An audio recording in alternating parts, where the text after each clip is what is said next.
Hello everyone, I am Priya Verma, MPPSC 2017 rank 4 और मैं आपको इकोनॉमिक्स के कुछ 3 मार्कर्स ऑलरेडी बता चुकी हूँ। तो अगर आपने वो लेसन्स नहीं देखे हैं तो प्लीज़ आप पहले प्रीवियस लेसन्स जो मैंने अपलोड किए हैं वो देख लीजिए। और मुझे फॉलो करने के लिए आप अनअकैडमी पर मुझे फॉलो कर सकते हैं प्रिया वर्मा नाम से सर्च करके। तो आइए हम नया लेसन शुरू करते हैं। सबसे पहले देखिए मुद्रा बैंक MUDRA, जिसका फुल फॉर्म है micro units development and refinance agency, जिसकी शुरुआत प्रधानमंत्री जी द्वारा 8 अप्रैल 2015 को की गई थी। तो एक चीज़ आपको सबसे पहले उसका डेट याद रखना है कि कब शुभारंभ किया गया था। अगर आपको डेट याद नहीं रहता है तो एटलीस्ट आपको ये पता होना चाहिए कि उसका ईयर कौन सा है जब वो योजना या जो कोई भी ऑर्गेनाइजेशन जब भी बना है। तो अगर उसको प्रॉपर डेट याद नहीं है तो एटलीस्ट उसका ईयर आप याद रखिए। ठीक है, तो micro units development refinance agency, इसका मतलब ये होता है कि सूक्ष्म शाख उपलब्ध कराना, छोटा छोटा ऋण किसी भी संस्था को या कंपनी को उपलब्ध कराने के लिए मुद्रा बैंक की स्थापना की गई है। ठीक है, तो यह एक विनियामक विकास संस्था के रूप में इसकी स्थापना की गई है। सेकेंड है भारतमाला, जो अपतटीय क्षेत्र है। ठीक है, एक तटीय क्षेत्र होते हैं, एक अपतटीय क्षेत्र होते हैं। तो ये तटीय क्षेत्र को छोड़कर जो अपतटीय क्षेत्र ऊपर ऊपर के बचते हैं मैप में, तो वहां पर गुजरात से लेकर मिजोरम तक के सीमावर्ती क्षेत्र में 500 किलोमीटर लंबे राजमार्गों का निर्माण किया जाएगा। ठीक है, वहां पर राजमार्ग बनाया जाएगा 500 किलोमीटर लंबा, ताकि क्या होगा, वहां पर कोई भी सीमा वाला, ठीक है, एक वर्ड आप देखें, सीमावर्ती क्षेत्र है, मतलब वहां पर दूसरे देशों की सीमा लग रही है। तो वहां पर जो भी सैनिक रहेंगे तो उनको किसी भी प्रकार की वस्तुएं पहुंचाने में, चाहे वो राशन हो या फिर अन्य सुरक्षा सामान पहुंचाने में, उनको बहुत जल्दी पहुंच जाएगा। तो इससे हमारा समय बचेगा और सैनिकों को भी फायदा रहेगा। तो वहां पर एक राजमार्ग के निर्माण की एक योजना बनाई गई है भारत सरकार द्वारा, जिसे भारतमाला नाम दिया गया है। ठीक है, इसी तरह से एक और योजना है सागरमाला योजना, जो कि पहले लॉन्च की थी, तो वो भी आप देख लीजिएगा, सागरमाला। ठीक है, नेक्स्ट है ग्रीनेक्स। ग्रीनेक्स से समझ में आता है कि ग्रीन मतलब कुछ हरा। तो देखिए, देश में हरित निवेश को बढ़ावा देने के लिए बंबई शेयर बाजार ने देश का पहला पर्यावरण अनुकूल इक्विटी सूचकांक शुरू किया है। ठीक है, जो बंबई शेयर मार्केट है, बंबई का जो शेयर बाजार है, उसने चालू किया है। ठीक है, जो BSE है, जो कि बॉम्बे का स्टॉक एक्सचेंज है, उसने ग्रीनेक्स नाम से 2012 में इसको चालू किया है। ठीक, उसमें ये क्या करेगा, जो पर्यावरण अनुकूल इक्विटी सूचकांक है उसको जारी करेगा। ठीक है, पर्यावरण के अनुकूल होना चाहिए, वही वो जारी करेगा। क्यों जारी करेगा? ताकि देश में हरित निवेश को बढ़ाया जा सके। हरित निवेश मतलब ऐसा निवेश जिससे पर्यावरण को कोई नुकसान ना पहुंचे, साथ में विकास भी हो सके। तो इसका नाम है BSE ग्रीनेक्स। ठीक है, इसका उद्घाटन हुआ था 2012 को। नेक्स्ट है infrastructure depth fund. Infrastructure depth fund जो है, जो भी हमारे इंफ्रास्ट्रक्चर से रिलेटेड जो भी संरचनाएं हमें बनानी होती है, जो भी परियोजना हम बनाते हैं, आधारभूत संरचना को बनाने के लिए कोई भी परियोजना हमने बनाई, तो उसको वित्त उपलब्ध कराने के लिए एक कोष का गठन किया गया है, एक फंड निर्मित किया गया है। कितने? $2 अरब से। तो आपको इसमें 3 चीज याद रखनी है। इंफ्रास्ट्रक्चर मतलब जो भी आधारभूत संरचनाएं हैं, उनसे संबंधित कोई भी परियोजना अगर बनाई जा रही है तो उसके लिए एक फंड का निर्माण किया गया है, जो कि $2 अरब का है, और ये एक नॉन बैंकिंग वित्तीय कंपनी के रूप में कार्य करेगा। तो एक तो ये NBFC है, $2 अरब का इसके पास फंड है, और ये क्या काम करेगा? आधारभूत संरचना की जो परियोजनाएं हैं उनको वित्त उपलब्ध कराएगा। नेक्स्ट है चौथी दुनिया। ठीक है, चौथी दुनिया के देश और तीसरी दुनिया के देश, इस तरह के क्वेश्चन भी पूछे जाते हैं। तो चौथी दुनिया के देश मतलब लीस्ट डेवलप्ड कंट्रीज, बहुत अत्यल्प विकसित है, बिल्कुल भी यहाँ पर विकास हुआ ही नहीं है। ठीक है, तो वहां पर अफ्रीका और एशिया के लगभग 70 देश हैं जो इस श्रेणी में आते हैं। तो देखिए क्या क्या वहां पर है, तो औद्योगिक उत्पादन बिल्कुल भी वहाँ पर प्रारंभ नहीं हुआ है या फिर बहुत निम्न स्तर का है। वहाँ पर उद्योग मतलब बहुत कम है, और अगर है भी तो बहुत कम है। साक्षरता दर बहुत कम है, वहाँ के जो लोग हैं वो पढ़ना लिखना नहीं जानते हैं।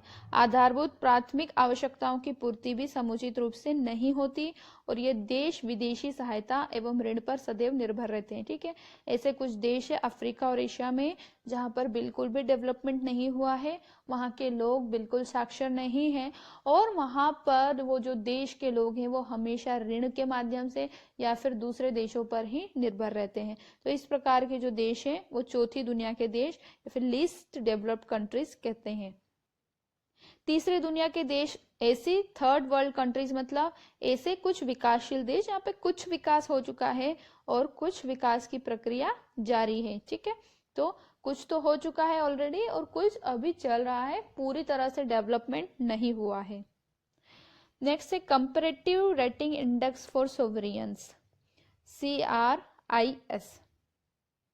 ठीक है, मूडीज द्वारा प्रदत्त रेटिंग और जीडीपी के आधार पर विभिन्न देशों की ऋण साख रेटिंग के निर्धारण के लिए यह सूचकांक जारी किया जाता है। ठीक है, comparative rating index for sovereigns, CRIS, जो कि मूडीज द्वारा एक तो जो रेटिंग दी जाती है उसके आधार पर और वहाँ की जीडीपी के आधार पर बहुत सारे देश रहते हैं, उनका साख रेटिंग के निर्धारण के लिए एक सूचकांक जारी किया जाता है केंद्रीय वित्त मंत्रालय द्वारा। ठीक है, और अभी 101 देशों की साख रेटिंग का निर्धारण इस सूचकांक के आधार पर किया गया है। तो ठीक है, आपको अगर क्रिस आता है तो सिर्फ आपको ये लिखना है कि ये एक साख रेटिंग के लिए एक सूचकांक जारी किया है केंद्रीय वित्त मंत्रालय ने, और किस बेसिस पर करेगा, जो मूडीज द्वारा रेटिंग दी जाती है उसके आधार पर और एक जीडीपी के आधार पर।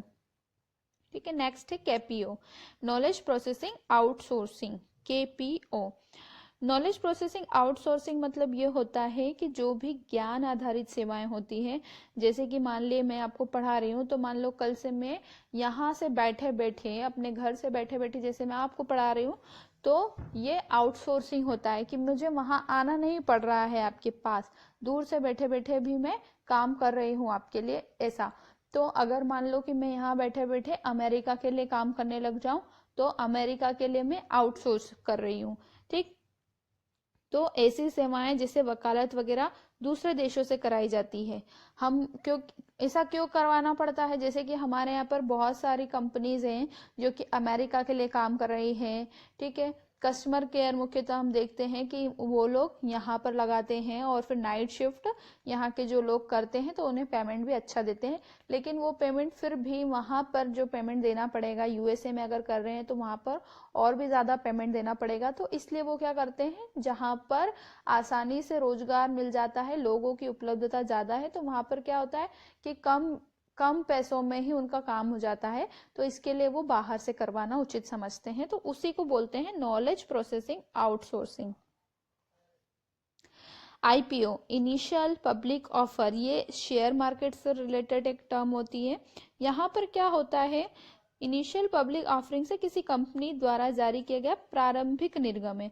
ठीक है, इनिशियल पब्लिक ऑफरिंग मतलब कि जब पहली बार कोई कंपनी किसी शेयर को मार्केट में लाती है तो वो इनिशियल पब्लिक ऑफर होता है, IPO होता है, जो जनता द्वारा अंशदान करने के लिए किया जाता है।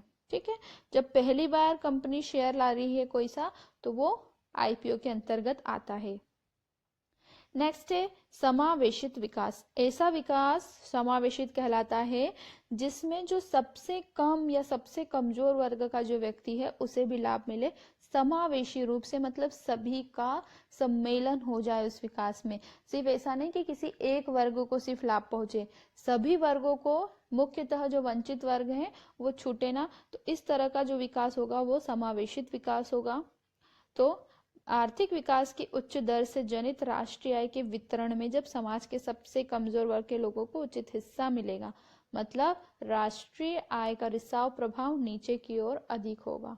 ठीक है, मतलब वही है कि जो सबसे कमजोर वर्ग है उसको भी उसका हिस्सा मिले और उसका भी विकास हो, तभी समावेशित विकास कहलाएगा।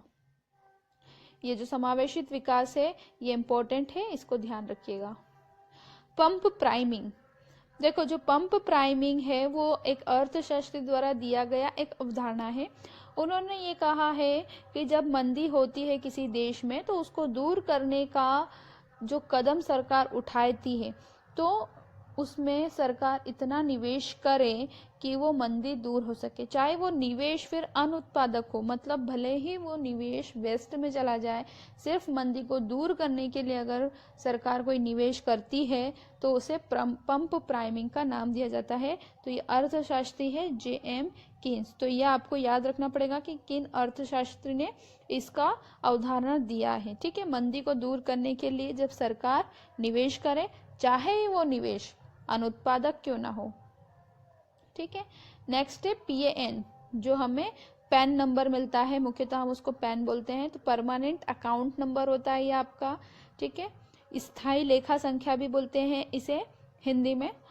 तो इसमें है कि जिससे उसके धारक द्वारा किसी वर्ष में प्राप्त की गई आय और अन्य लेन देन, ठीक है, ऐसी सभी आय जिसमें पैन का उल्लेख करना अनिवार्य होता है, वो सभी इसमें सम्मिलित होते हैं ताकि कर अपवंचन को रोका जा सके। ठीक है, एक पैन कार्ड ये मुख्यतः टैक्स से रिलेटेड होता है। टैक्स, हम इनकम टैक्स जो भरते हैं मुख्यतः उससे रिलेटेड होता है कि हमने जो भी कमाई की है वो इसमें क्योंकि फिक्स रहती है, शो होती रहती है। तो ये परमानेंट अकाउंट नंबर एक जारी किया जाता है जिसमें हमने जो भी पैसा कमाया है, जो भी हमारा लेन देन हुआ है, वो इसमें सब फिट रहता है ताकि कर अपवंचन रुक सके।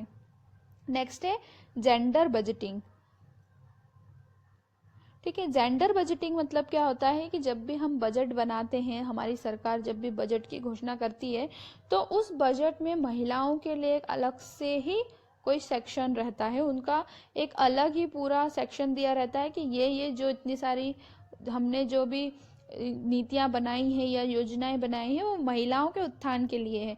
तो जब महिलाओं को फोकस करके कोई बजट का एरिया फिक्स रहता है तो उसे बोलते हैं जेंडर बजटिंग। इससे क्या होगा, लिंग मूलक भेदभाव समाप्त हो जाता है। नेक्स्ट है राष्ट्रीय महिला कोष। ये क्वेश्चन आ सकता है, नेशनल वुमेन फंड। इसमें क्या होता है, एक फंड बनाया जाता है वुमेन्स के नाम पर। उसमें मुख्यतः वो फंड जो बनाया जाएगा वो क्या करेगा, वो राष्ट्रीय महिला कोष के नाम से जाना जाएगा। तो ये देंगे मध्यस्थ संगठन, जो भी मध्यस्थ संगठन रहेंगे उनको ये साख देंगे। फिर ये मध्यस्थ संगठन स्वयं सहायता समूहों को देंगे और फिर स्वयं सहायता समूह लाभार्थी को। तो इस तरीके से एक चेन चलेगी और फिर महिलाओं को सूक्ष्म साख, मतलब छोटा अमाउंट, बहुत ज्यादा बड़ा अमाउंट नहीं, छोटा अमाउंट उनको उपलब्ध हो जाएगा। उससे उन्हें स्वावलंबी बनाया जा सकेगा। क्या, फिर इतना जब थोड़ा बहुत पैसा इन्हें उपलब्ध कराया जाएगा, उससे उनको अलग अलग प्रकार के किसी भी प्रकार के उद्योग खुलवा दिए जाएंगे जिससे वो स्वावलंबी बन जाएगी और फिर वो पैसा खुद से कमाने लग जाएंगी। तो सूक्ष्म साख होता क्या है, ये क्वेश्चन 2 या 3 बार आ चुका है। सूक्ष्म साख माइक्रो फाइनेंस, इसका मतलब ये होता है कि कभी भी हम जब लोन लेने जाते हैं तो हमने देखा है कि बैंक वाले किसी न किसी प्रकार की गारंटी मांगते हैं कि इसके बदले में आप क्या गारंटी दे रहे हैं। तो सूक्ष्म साख में किसी भी प्रकार की गारंटी नहीं रखी जाती है और साख उपलब्ध करा दिया जाता है। तो जब बिना किसी गारंटी के ही आपको साख दे दिया जाए तो वो माइक्रो फाइनेंस कहलाता है और इसकी जो अमाउंट रहती है वो बहुत ज़्यादा नहीं रहती है। इसकी अमाउंट जो नॉर्मल हम लोन लेते हैं उससे कम रहती है। ठीक है, तो सूक्ष्म साख पे अगर कोई बड़ा क्वेश्चन आता है या क्या लाभ है इसके, तो वो मैंने यहाँ पर थोड़ा सा लिख दिया है जो कि आप लोग पढ़ लीजिएगा। Thank you so much.